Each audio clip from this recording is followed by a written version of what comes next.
Hello, my fellow Americans.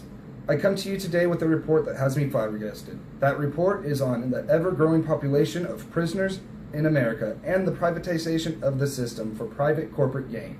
Here in this clip will be some examples of just what is happening. Someone, or if you are looking for somewhere to invest and aren't too bothered about the moral implications, private jails could be an option. The number of inmates being held in them has swelled, and that's giving private shareholders bumper profits. But as RT's Marina Portnair explains, there is a huge conflict of interests. Corrections Corporation of America is the Hilton of the private prison industry, a multi-billion-dollar business that's getting rich off punishment. We are CCA. The more people locked up behind bars and the longer they stay there, the more money CCA makes. Last year, the company banked a reported $1.7 billion. With $1.7 billion in revenue, you might wonder how these corporations bring in that much money. One instance is that it has been calculated that the average taxpayer gives on estimate $600 a year to the corrections budget. With schools failing in America, our priority seems to be on incarceration.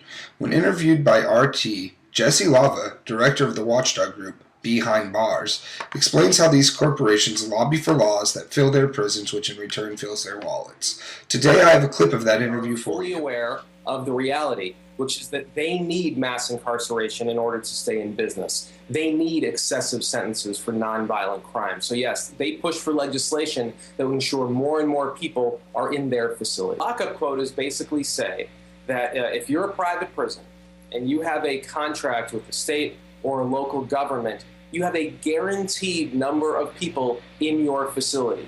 Crime could go down. It doesn't matter. The taxpayers are still on the hook, and the government is still on the hook for filling up your prisons. If you're asking yourself, is anyone working to remedy this problem? On the state level, Joan Perticilia, who served as special advisor to Governor Arnold Schwarzenegger, she worked with California State Legislature to implement prison and parole reform.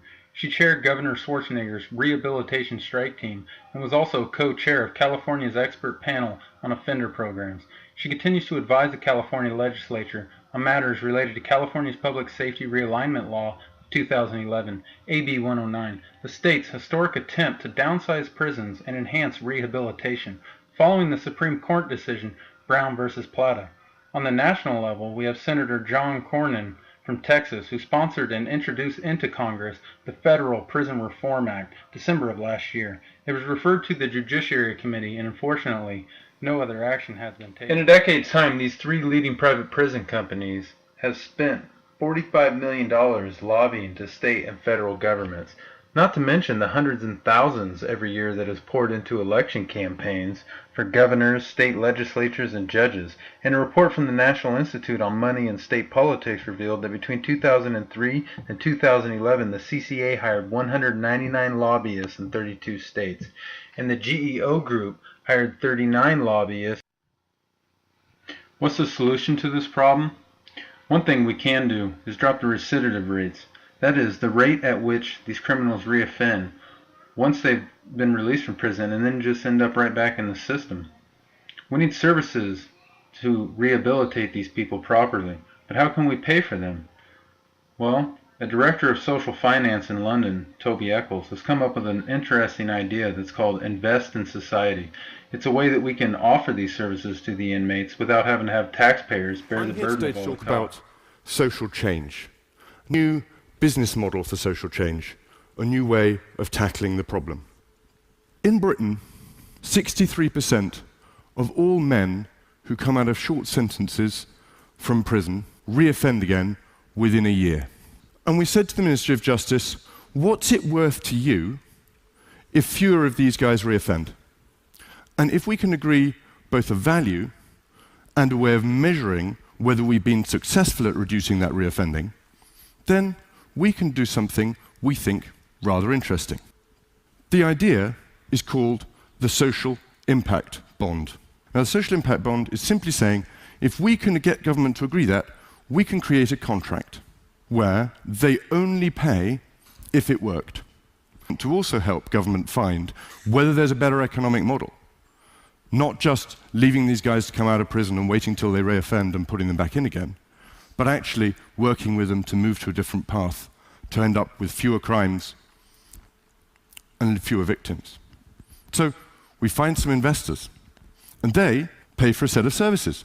And if those services are successful, then they improve outcomes. And with those measured reductions in reoffending, government saves money.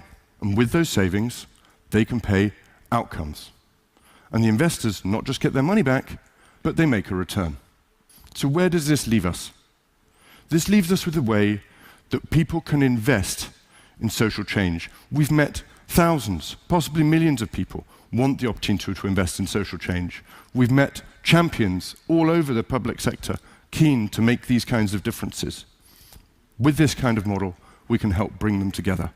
The concept that Toby Eccles is thinking of could possibly change the flawed system of corrections in America. Though this might be shocking to some, it is a real problem plaguing American society.